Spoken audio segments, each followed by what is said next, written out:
le pardon.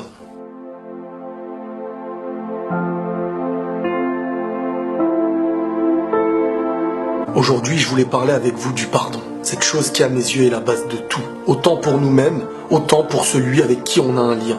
Et peu importe le lien. Il peut être proche, il peut être loin. Le pardon définira qui nous sommes. Mais encore mieux, le pardon définira celui que nous voulons devenir. Demandez-vous pourquoi c'est si difficile de pardonner à quelqu'un. Peut-être parce qu'il nous a fait du mal.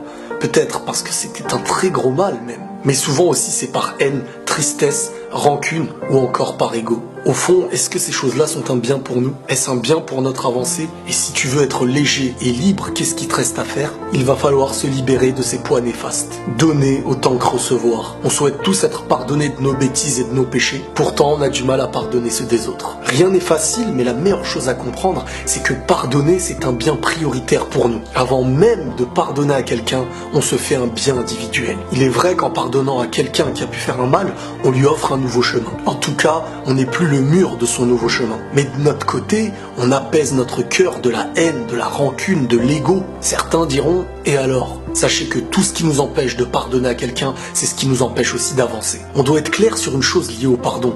Le pardon ne veut pas dire « reviens vers moi ». Tu peux pardonner à quelqu'un que tu considères néfaste pour toi. Non pas parce que tu l'aimes ou que tu tiens à lui, mais tout simplement parce que tu ne veux pas abîmer ton cœur à cause de l'autre. Le sens du pardon peut aussi vouloir dire « tu ne dois plus rien, tu peux partir en paix. J'ai besoin de me construire et pour ça je ne peux pas accepter cette haine et cette rancune que tu m'apportes. » Le besoin de faire le vide, c'est aussi pouvoir donner la chance à chacun de pouvoir changer. Autant que nous aussi, on se doit de changer. Nous ne sommes pas plus parfaits que ceux à qui on pardonne. Avant de dormir, tout le monde devrait se rappeler que peut-être on ne se réveillera pas demain. Donc pourquoi ne pas s'endormir propre de tout en ayant demandé pardon aux gens tout en les pardonnant? N'oublions pas aussi que parfois les gens peuvent changer et que parfois ce bienfait dépend du poids qu'on a accepté de leur retirer. Et même s'ils vous ont fait du mal, même s'ils vous ont fait pleurer, n'attendez pas la récompense de ces personnes ou la reconnaissance, car elle viendra d'ailleurs. Et en fin de compte, peut-être que nous aussi dans nos vies on en a fait couler des larmes. Le pardon est une richesse et si un jour vous voulez vous sentir heureux, il va falloir être pardonneur. À chaque fois qu'on pardonne à quelqu'un, on se pardonne un petit peu à nous-mêmes. Ça coûte une difficulté au présent,